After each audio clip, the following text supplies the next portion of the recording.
If you just look at the sales volume and the average price change from TRREB published data for Toronto real estate market, which you must have heard the headlines talking about the price plunge and sales slow. This does not correspond to the actual market activities we experience in many areas in the GTA.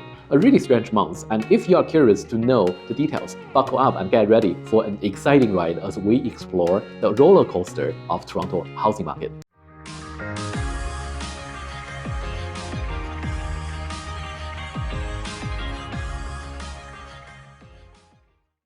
Let's start by taking a look at the city of Toronto.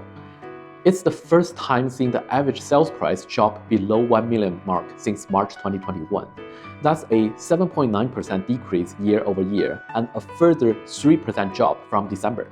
While the condo price drop is moderate, it is quite eye-catching to see over 20% decrease in the average price for detached homes alone.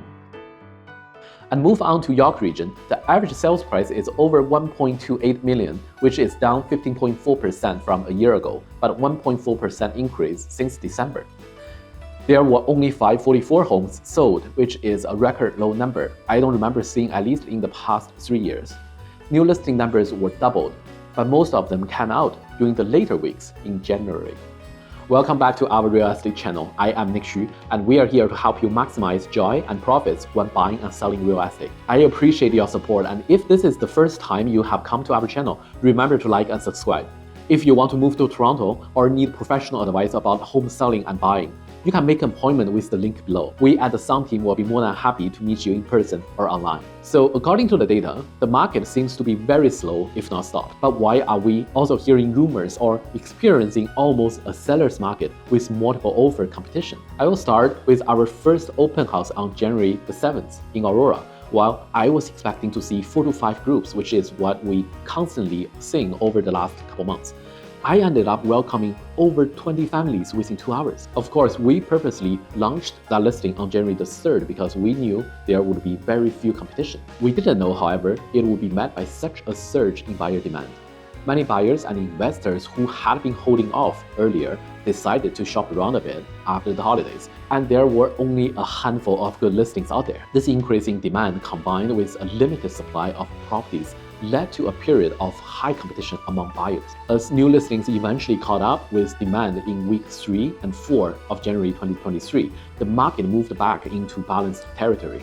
The price came down and overbidding strategies started to become less effective. Again, simply because we now have a lot more inventories.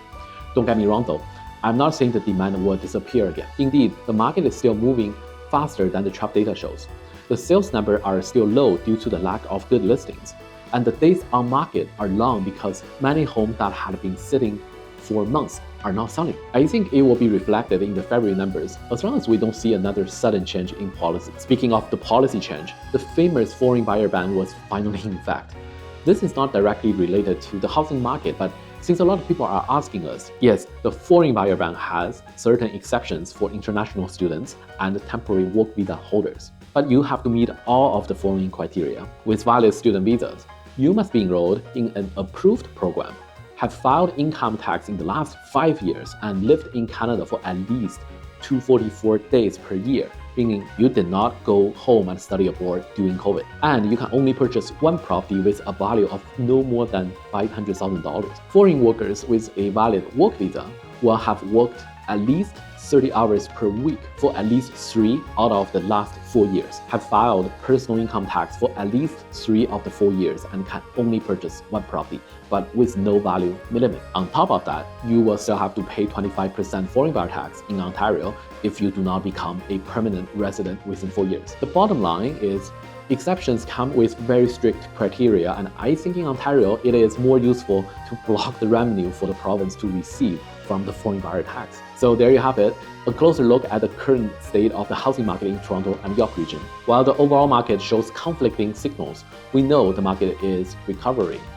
There are still opportunities for buyers and sellers. By staying informed about interest rate changes, understanding the importance of proper marketing and pricing, and by staying informed about the market trends of your local market niche, you can make informed decisions and achieve your real estate goals. Thank you for watching my house market in Toronto and York region. My name is Nick Xu from Sun team at REMAX. We help you maximize joy and profits when buying and selling real estate. If you are looking to move, let's connect. I keep a pulse on what's happening in the market and in our area so you can feel confident in your decision to buy or sell a home today.